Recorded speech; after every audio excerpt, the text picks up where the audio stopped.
നീ രക്ഷപ്പെടാമെന്ന് കരുതണ്ടടി.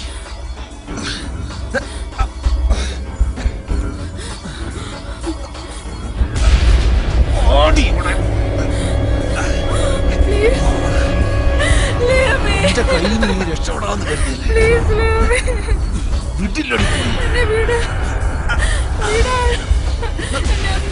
ഓടി ഇങ്ങോട്ടാ.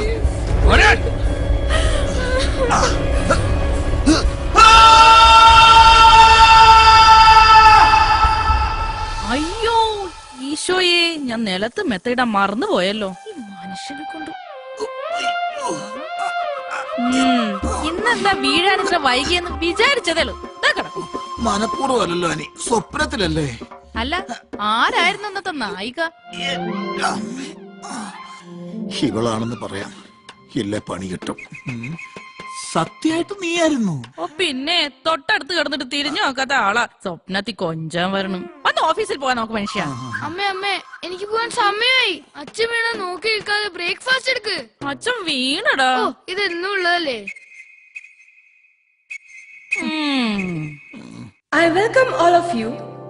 ആദ്യ സിനിമ തന്നെ സൂപ്പർ ഹിറ്റ് ആക്കിയ ശ്രീ കാർത്തികേയൻ സംവിധാനം ചെയ്ത ഒരു മഴക്കാലവും കാത്ത് എന്ന സിനിമയുടെ പൂജാകർമ്മം നടത്താൻ വേണ്ടിയാണ് നമ്മൾ എല്ലാവരും ഇവിടെ ഒത്തുകൂടിയിരിക്കുന്നത്.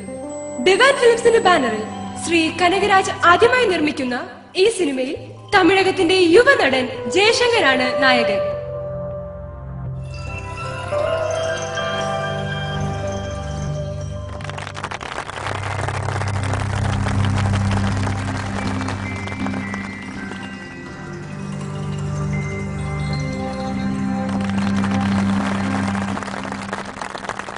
അടുത്തതായി രണ്ടു വാക്ക് സംസാരിക്കുവാനായി ഈ സിനിമയുടെ നിർമ്മാതാവായ ശ്രീ കനകരാജിനെ വേദിയിലേക്ക് ക്ഷണിച്ചുകൊള്ളുന്നു.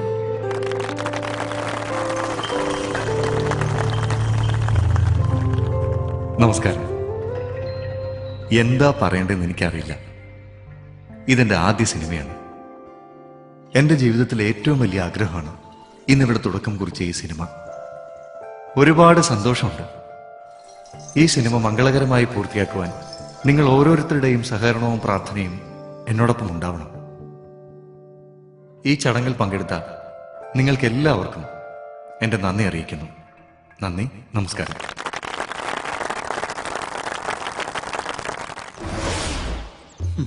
ജാതി ചോദിക്കരുത്, പറയരുത്, ചിന്തിക്കരുത് എന്നൊക്കെ മഹാന്മാര് പറയും.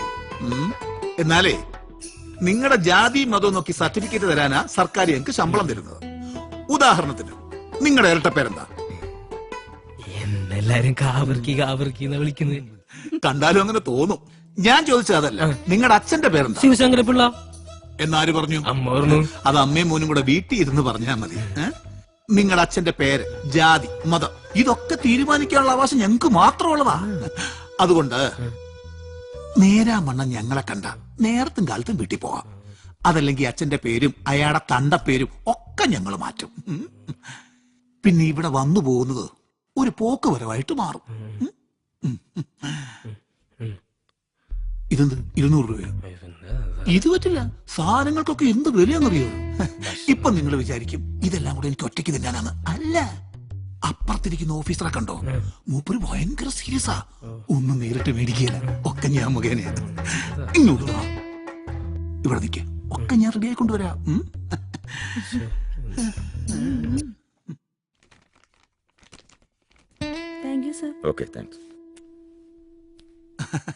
നമസ്കാരം സാർ. എന്താവാൻ 200 രൂപയേ ഉള്ളൂ. അത്താഴ പണിക്കാരനാ. ഇതൊന്നും വേണ്ടായിരുന്നു. എന്നാ പിന്നെ ഞാൻ അങ്ങോട്ട് പോയിട്ട് വരട്ടെ സാർ? അങ്ങോട്ട്. ഇന്ന് എനിക്ക് ഷൂട്ടിംഗ് ഉണ്ട്. ലീവ് വേണമെന്ന് ഞാൻ 5 പ്രാവശ്യം പറഞ്ഞായിരുന്നു. ലീവ് തരാൻ പറ്റില്ലെന്ന് 5 പ്രാവശ്യം ഞാനും പറഞ്ഞത്. ആന്റണി ചെല്ല്. എന്നാ പിന്നെ ഞാൻ പോയിട്ട് വരാം അല്ലേ? എന്തിനി ലീവ് കഴിക്കാൻ? അപ്പോഴും എനിക്കിതേ പറയാനുള്ളൂ. രമണി ലീവാണ്, ഇന്ന് പോവാൻ പറ്റില്ല. എനിക്ക് ഈ ഫയലുകളൊക്കെ നോക്കണം. ആന്റണി ചെല്ല്.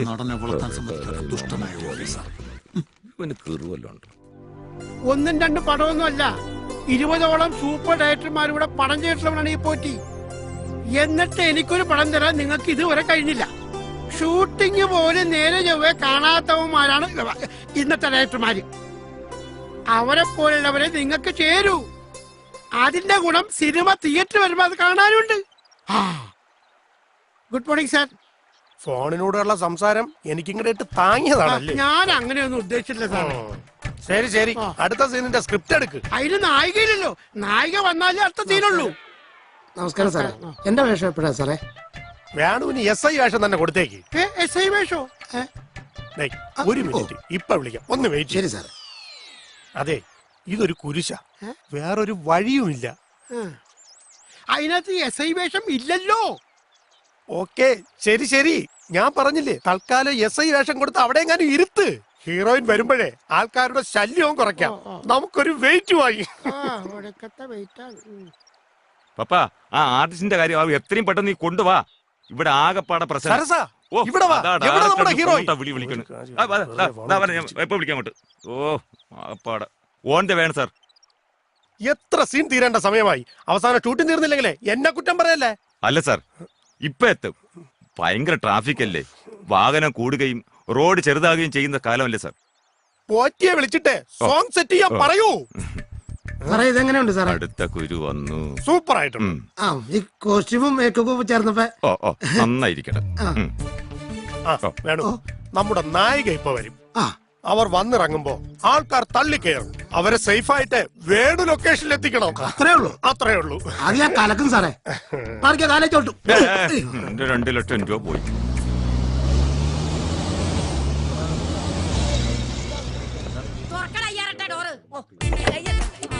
വേണം ഞാൻ തന്നെ തുറക്കുക.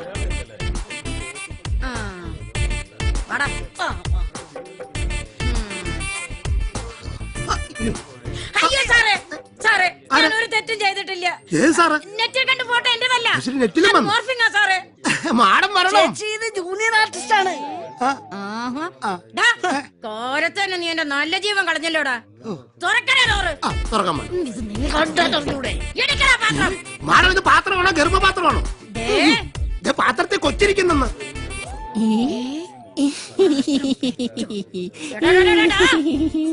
നീ എങ്ങനെയാ ഇതിനകത്ത് കയറിയത്? എങ്ങനെയാ കയറിയത്? എനിക്ക് സ്ഥലം വേണ്ടേ? അപ്പൊ നിങ്ങളല്ലേ നായിക? അല്ല, നീ മാറിയിക്കണം. റോള്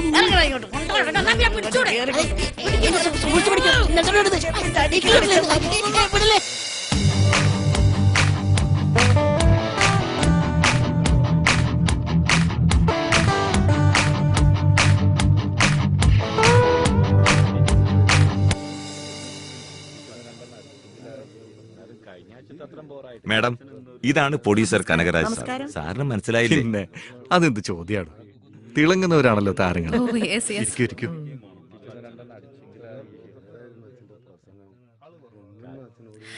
അതുൽ സാറിന്റെ ബിൽക്കുൽ ടി കെ എന്ന മൂവി ലൊക്കേഷൻ ഞാൻ വരുന്നത്. അഭിഷേകിന്റെ നായികയാണ്. ഓ, അത് കൊള്ളാം. നമ്മുടെ ഒരു ലോ ബഡ്ജറ്റ് പടാണ്. കൂടുതലും പുതുമുഖങ്ങളാണല്ലോ. ആ, എല്ലാരും ഉണ്ട്. ഞാൻ പുതുമുഖങ്ങളുള്ള സിനിമയിൽ അധികം അഭിനയിക്കാറില്ല. എല്ലാവരും പുതുമുഖങ്ങളായിട്ടല്ലേ വരുന്നത്. എവിടെ നാട്?